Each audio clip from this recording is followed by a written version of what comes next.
এর আগেও সেরা অভিনেতা হিসেবে বাংলা চলচ্চিত্রের সবচেয়ে বড় আর গৌরবের পুরস্কার হিসেবে সমাদৃত জাতীয় চলচ্চিত্র পুরস্কার অর্জন করেছেন দেশের একমাত্র সুপারস্টার অভিনেতা শাকিব খান।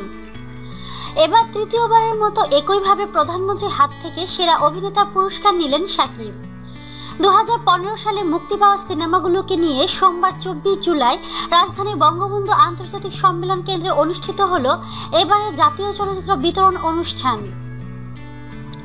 যেখানে এস.এ. হক অলিক পরিচালিত ছবি আরো ভালোবাসবো তোমায় এর জন্য সেরা অভিনেতা হিসেবে নির্বাচিত হয়েছেন। আর সোমবার বিকেল 5:30টার দিকে চিত্রনায়ক শাকিব খানের গলায় স্বর্ণপদক ও সম্মাননা তুলে দেন প্রধানমন্ত্রী।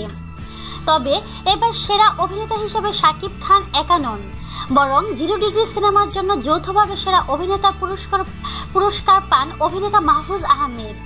সেরা অভিনেতা ছাড়াও এবার জাতীয় চলচ্চিত্র পুরস্কারে সেরা চলচ্চিত্রের পুরস্কার অর্জন করে মুক্তিযুদ্ধের গল্পে নির্মিত 2 সিনেমা মুর্শিদুল ইসলামের অনিল বাগচির একদিন এবং তরুণ নির্মাতা রিজুর বাপজানের বায়োস্কোপ। সেরা অভিনেত্রীর পুরস্কার হাতে নেন জয়া আহসান। আর বাংলা চলচ্চিত্রে বিশেষ অবদানের জন্য আজীবন সম্মানিত করা হয় কিংবদন্তি অভিনেত্রী শাবানাকে। তো প্রিয় বন্ধুরা, আপনাদের কি মতামত তা কমেন্টের মাধ্যমে আমাদেরকে জানিয়ে দিন। আর অবশ্যই আমাদেরকে লাইক, কমেন্ট, শেয়ার এবং সাবস্ক্রাইব করতে ভুলবেন না।